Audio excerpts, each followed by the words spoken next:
Good morning students, welcome to all of you in online classes SST.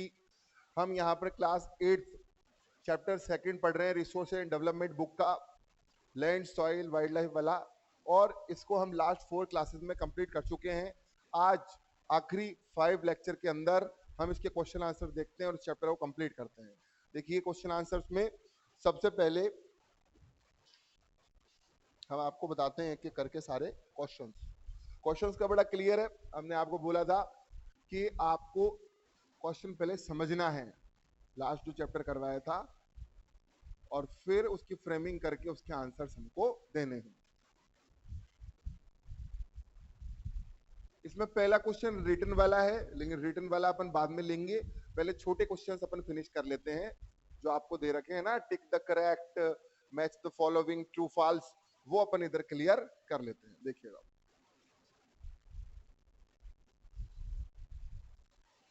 सबसे पहले इसका question second देखिएगा। Question second है आपका टिक द करेक्ट।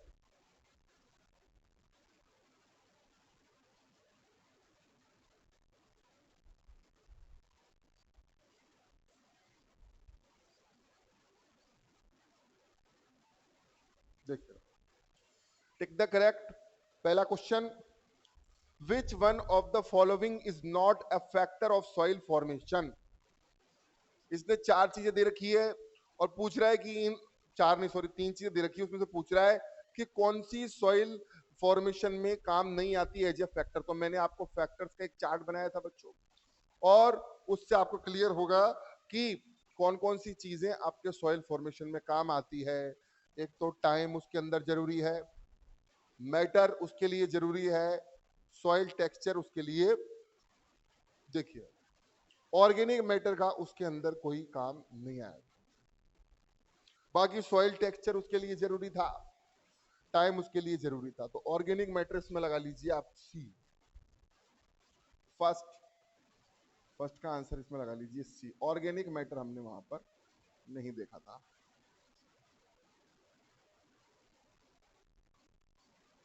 नेक्स्ट, इसका second question, which one of the following methods is most appropriate to check soil erosion on step slopes. Step slope जो होते हैं, ढलान, उनके ऊपर कौन सा तरीका सबसे बेस्ट है सॉइल एरोजन को रोकने के लिए। तो आपने फिगर्स में देखा होगा, shelter belts, mulching, terrace cultivation. तो इधर आपका आ जाएगा सबसे बेस्ट तरीका क्या है, इधर टेरेस कल्टीवेशन। आपको क्या बना के चलनी चाहिए, टेरेस और शेल्टर बेल्ट। देखिए आप उधर ऊंचे इलाकों के अंदर आपको देखा होगा कौन सी तरीके से हम खेती करते हैं ऊंचे इलाकों में। उधर उसने 3 से 4 आपके बता रखे हैं तरीके।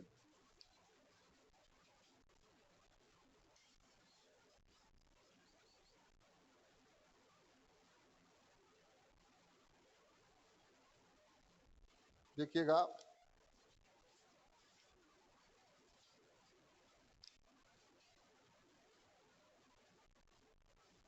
इसमें बच्चों आपका होएगा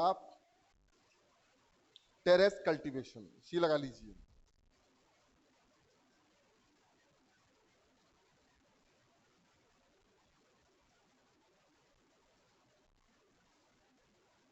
नेक्स्ट, थर्ड पे आते हैं, विच one of the following is not in favour of the conservation of nature. Nature के कंजर्वेशन के लिए कौन सी बात सही नहीं है। Switch off the bulb when not in use, बहुत जरूरी है।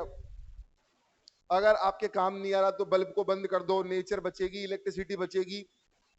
Close the tap immediately after using, नल को तुरंत बंद कर दो यूज होने के बाद में, ये जरूरी है, इससे आपका वाटर कंजर्वेशन होगा।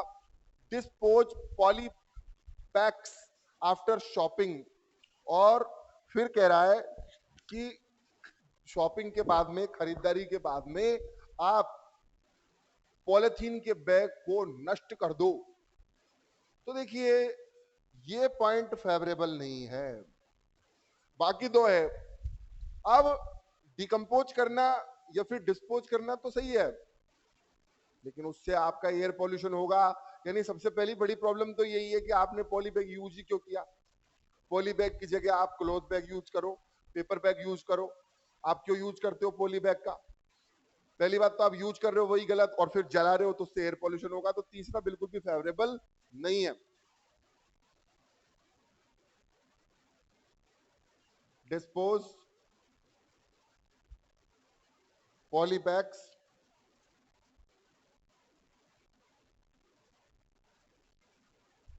After shopping.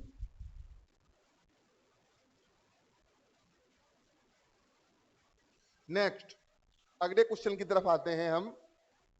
क्वेश्चन नंबर है आपका 3, मैच द फॉलोइंग।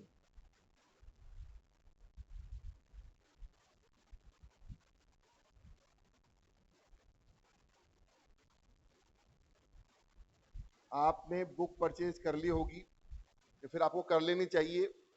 अब जो मैं इसमें आंसर लिखवा रहा हूं उनके क्वेश्चंस आपको बुक में मिलेंगे, या तो नेट से डाउनलोड कर लो या खरीद लो, बुक में मिलेंगे आपको। वो हर एक चीज लिखना यहाँ पर सही नहीं है। देखिएगा, मैच द फॉलोइंग में हम आपको बताएं, उसमें मैचिंग करनी होती है। तो कई बच्चे तो वो लाइन से लाइन मिलाते हैं, वो सब आप बुक में कर लो पेंसिल से, लेकिन कॉपी में आपको करना चाहिए सही के सामने सही वाला लिख दो तो मैचिंग हो जाएगी। तो देखिए, ये आपका सेक्शन, इसमें जो चीज दे रखी है मैं इसके सामने वाली लिख देता हूं।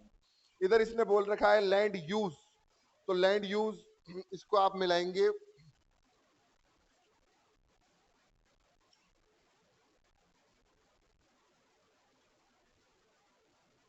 इसको आप मिलाएंगे सी पॉइंट के साथ में, productive use of land.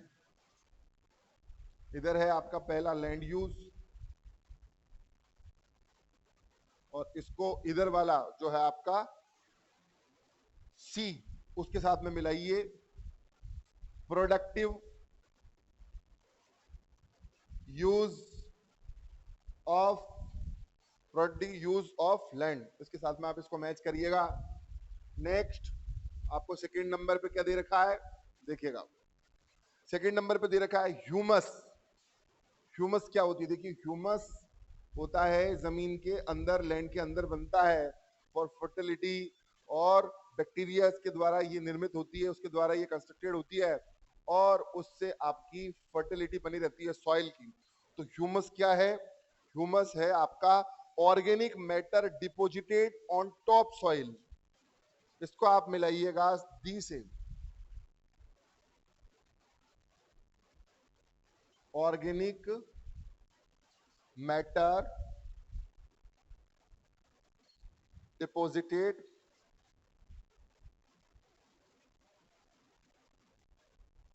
Organic matter deposited on top soil.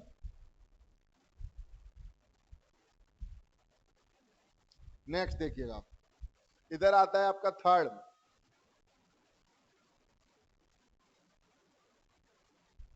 Third number पे है रॉक डैम्स। रॉक डैम्स क्या है देखिएगा,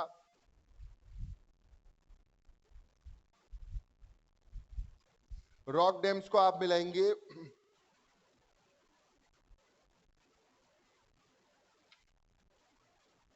prevent soil halogen. Soil halogen को रोकने के लिए आप क्या बना रहे हैं? Rock dams. तो इसको आप मिलाएंगे ए के साथ, prevent soil halogen.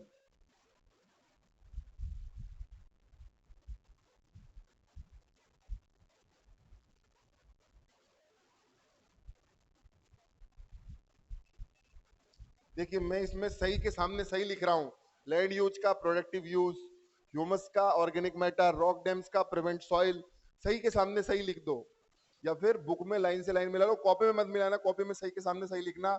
And fourth, fourth आपको दे रखा है बायोस्फीयर। बायोस्फीयर क्या है बच्चों? मैंने आपको बताया था litho sphere, atmosphere and hydrosphere, तीनों को मिला के जो एक लाइफ के लिए पॉसिबल स्फीयर बनता है, सिस्टम बनता है, उसी को क्या बोलते हैं? बायोस्फीयर। तो इसका आंसर होएगा B, narrow zone, narrow zone of contact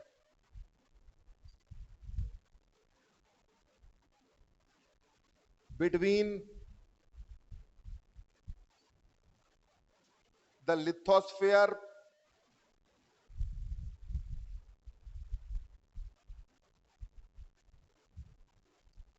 hydrosphere,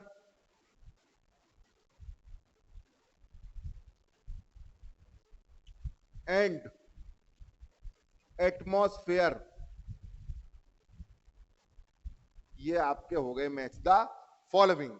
इसके बाद में हम आते हैं ट्रू फॉल्स, और ट्रू फॉल्स के बाद में फिर इसके हम क्वेश्चन आंसर्स पे आएंगे। देखिएगा,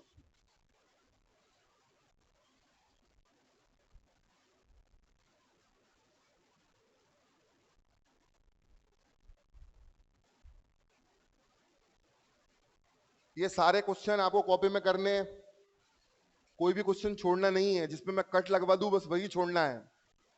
देखिए और आपको मैंने कॉपीज तो बताई रखी है, कौन सी कॉपी में कौन सा काम करने, मैंने आपसे कहा था कि एसएसटी की आपको 4 कॉपी बनानी है, तो उसमें ज्योग्राफी और इकोनॉमी की जो कॉपी उसमें काम करना है आपको। देखिए ट्रू फॉल्स, ट्रू फॉल्स में सबसे पहला वाला, ट्रू के आगे आप बुक के अंदर जब लगाते हैं तो टी लिख लें और फॉल्स के आगे एफ लिख लें, लेकिन कॉपी में पूरा लिखिएगा। पहले वो पूरी लाइन लिखनी है आपको, डायरेक्ट ट्रू नहीं लिख देना है। वो लाइन लिखने के बाद में फिर आपको इक्वल टू या एरो लगा के लिखना है ट्रू है या फॉल्स है। देखिए पहला sentence, Ganga Brahmaputra plain of India is an over populated region. बिल्कुल सही बात है। जो भी नदियों के किनारे वाली जगह होती है ना, वहाँ खूब सारी जनसंख्या रहती है, खूब सारे लोग रहते हैं, तो ओवर पॉपुलेटेड इलाका है, क्योंकि कल्टीवेटेड इलाका है, फर्टाइल इलाका है, तो वहां पर लोग ज्यादा रहते हैं, तो दैट इज ट्रू। पहले पे आप लिख दीजिए टी, ट्रू।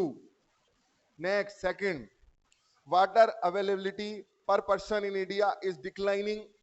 पर पर्सन के अकॉर्डिंग पानी की जो उपलब्धता है, पानी मिलना है, वो कम होता जा रहा है। बिल्कुल सही बात है, ट्रू। नेक्स्ट थर्ड,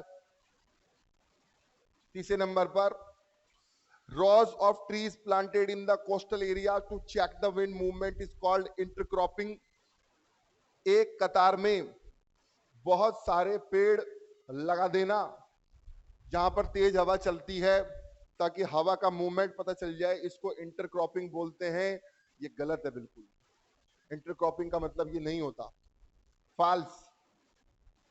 इंटरक्रॉपिंग क्या होती है मैंने आपको चैप्टर में बताई थी। Next, human interference and changes of climate can maintain the ecosystem.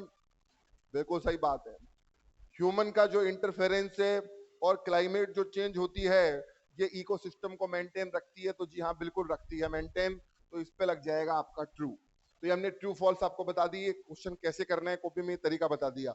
अब हम रिटर्न वालों पे आते हैं एक एक करके। रिटर्न में हमारा पहला क्वेश्चन हम देखते हैं, उसके अंदर 5 हमको क्वेश्चंस दे रखे हैं। ये मैंने करवाए इस तरीके से इस लेक्चर में, आपको करने उसी ऑर्डर में है जिस ऑर्डर में बुक में दे रखे हैं। सबसे पहले रिटर्न वाले, फिर टिक द करेक्ट वाले, देन मैचिंग वाले, और लास्ट में ट्रू फॉल्स वाले।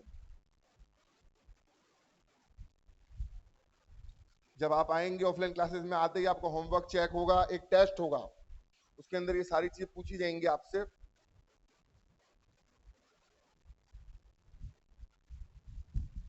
देखिएगा, next question number 1, answer the following questions word limit के अकॉर्डिंग। जितना आपको लगता है ना कि इस क्वेश्चन के अंदर आ सकता है, उतना आपको आंसर लिखना है। सबसे पहले देखिएगा पहला क्वेश्चन क्या है। पहला क्वेश्चन है, which are the 2 main climatic factors responsible for soil formation. मिट्टी के बनने में 2 क्लाइमेटिक फैक्टर्स क्या हैं।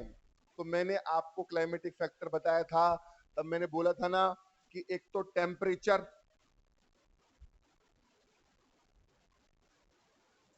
दूसरे नंबर पे मॉइस्चर। ये 2 क्लाइमेटिक फैक्टर है जो कि सॉइल फॉर्मेशन को अफेक्ट करते हैं। इन दोनों के नाम लिख दीजिएगा, सिर्फ नाम पूछे हैं उसने। नेक्स्ट क्वेश्चन नंबर 2 पे आते हैं। क्वेश्चन नंबर 2 का मतलब रोमन में क्वेश्चन नंबर 2।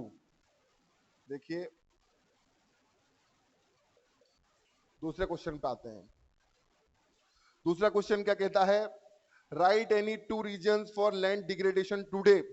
आजकल मिट्टी का डिग्रेडेशन होता जा रहा है, मिट्टी अनफर्टाइल हो रही है, बेकार हो रही है? क्या रीजन है? बहुत सारे रीजन है, हमने आपको बताया था। First of all, chemical use of fertilizers, use of chemicals and fertilisers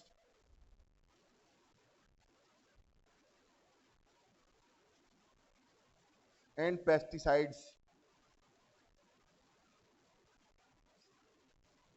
देखिए पेस्टिसाइड्स क्या होता है बच्चों, गांव के अंदर आपने एक चीज देखी होगी, अगर कोई गांव से ताल्लुक रखता है या फिर कभी उसने पेड़ पौधे देखे हैं, होता क्या है खेतों में, जैसे फसल उगाई आपने गेहूं की, और गेहूं की फसल के साथ में कुछ बेकार पौधे, वेस्टेड प्लांट्स उसके साथ में खड़े हो जाएंगे, जिसको खरपतवार बोलते हैं हिंदी के अंदर।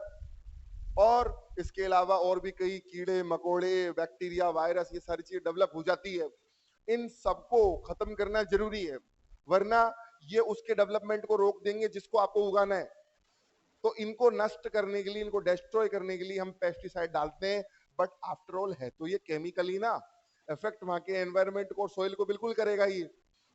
तो इसको हम कंट्रोल कर सकते हैं, या फिर इसके कुछ अल्टरनेट्स ढूंढ सकते हैं जो कि सॉइल को नुकसान ना पहुंचाए, एनवायरमेंट को नुकसान ना पहुंचाए। नेक्स्ट, दूसरा, पहला कारण तो ये है। इसके अलावा bad irrigation methods,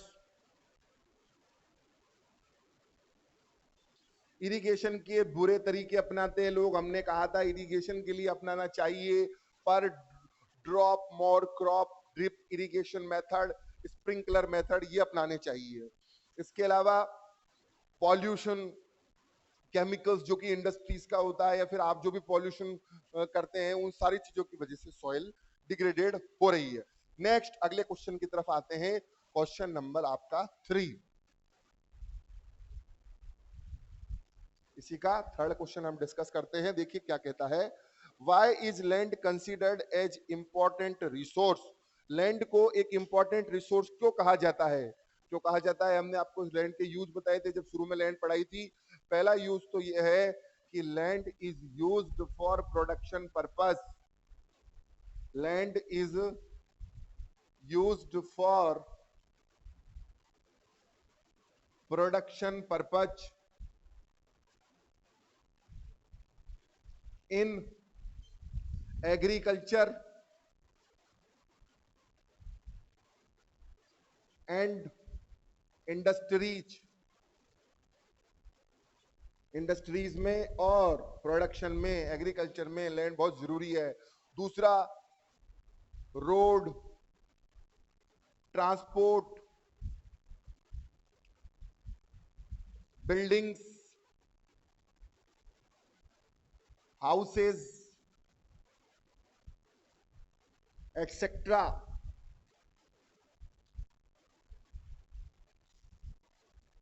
are land based activities. ये सारी चीजें जमीन पर ही बनेगी, इसलिए जमीन जरूरी है। ऐसे बहुत सारे यूज है जमीन के, मेनली आप ये दो लिख दीजिएगा। अगले पे आते हैं, फोर्थ। फोर्थ क्वेश्चन आपको हम बताते हैं, देखिएगा। फोर्थ क्वेश्चन को ढंग से देख लो, थोड़ा सा इंपॉर्टेंट लगता है।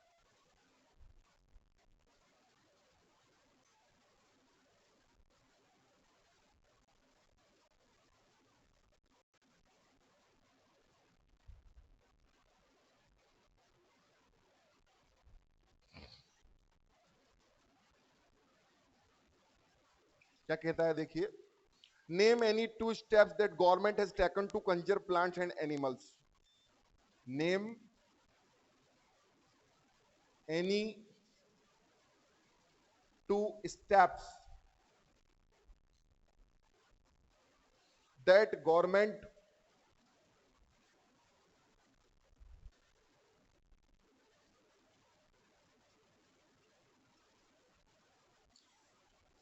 has taken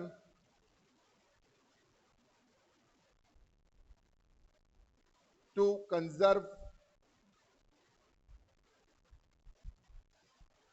plants and animals।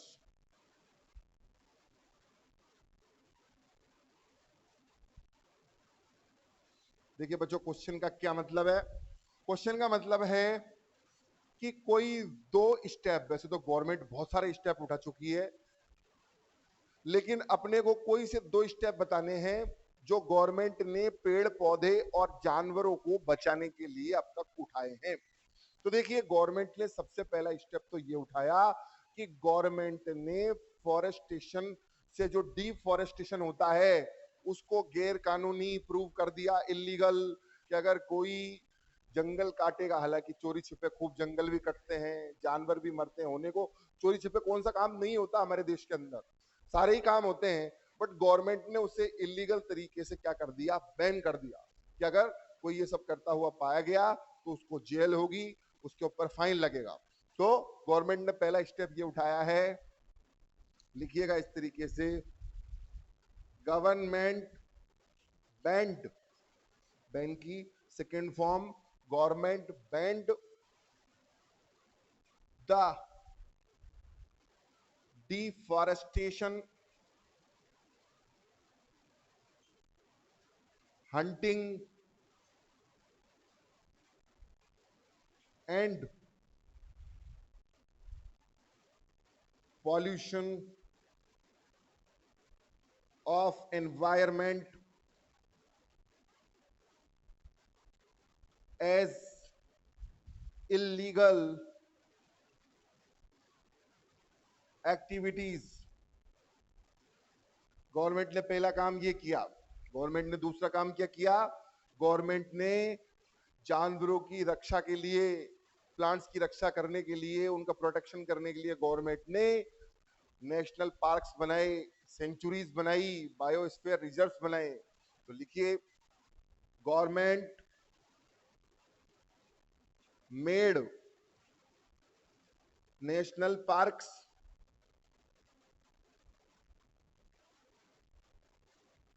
centuries and biosphere reserves for protection of animal and plants। इसके अलावा गवर्नमेंट ने और भी कई काम किए। गवर्नमेंट ने सेव द टाइगर प्रोजेक्ट बनाया, गवर्नमेंट ने सेव द ट्री प्रोजेक्ट चलाया, गवर्नमेंट ने इसके अलावा एलिफेंट्स को, राइनोसोरस, क्रोकोडाइल, है ना, और एप, मंकीज, इन सबको, स्पैरोज को, इन सबको बचाने के लिए प्रोग्राम चलाए। गवर्नमेंट्स ने साइट्स नाम का एक कन्वेंशन किया वर्ल्ड लेवल पर। तो ये सारे काम गवर्नमेंट ने अपनी तरफ से किए हैं ताकि यहाँ पर पौधे और जानवरों की सुरक्षा हो सके, उनकी सिक्योरिटी हो सके। तो जो भी आपको इनमें से अच्छा लगे, आपको इसे दो लिख दीजिएगा। लास्ट क्वेश्चन की तरफ हम आते हैं, फिफ्थ क्वेश्चन।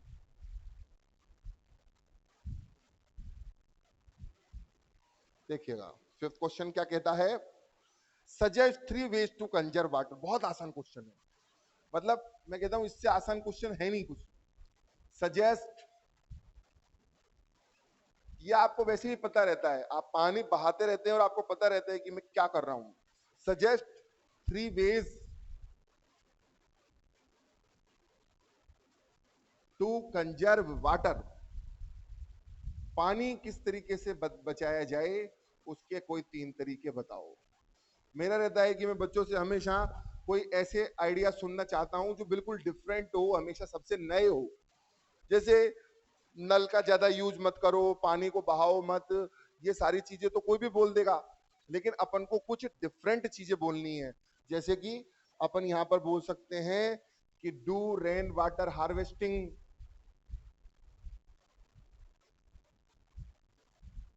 नए पॉइंट बोलो। पानी कम बहाना चाहिए, नल बंद कर देना चाहिए, तो कोई भी बोल देगा ना। आपको नई चीजें बोलनी चाहिए, डू रेन वाटर हार्वेस्टिंग। और कोई से 3 पूछ रहा है तो दूसरे नंबर पे आप इधर क्या लिखेंगे, दूसरे नंबर पे आप इधर लिख दीजिए कि अप्लाई ड्रिप स्प्रिंकलर एंड पर drop irrigation methods, and last, manage, जो आपका पॉइंट है, जो सबको पता है, manage the use of water. कि कितना पानी हमको यूज करना है, कितनी बाल्टीज बकेट्स के अंदर हमको काम चलाना है। तो ये आप 3 आइडियाज इधर यूज कर सकते हैं डियर स्टूडेंट। मैंने आपके चैप्टर लेक्चर के साथ में क्वेश्चन आंसर के साथ में एकदम कंप्लीट करवा दिया है। आपको जो भी क्वेश्चंस दिए हैं आप उनको लर्न करिए, होमवर्क में करिए। आज के लिए इतना ही काफी है। Thank you.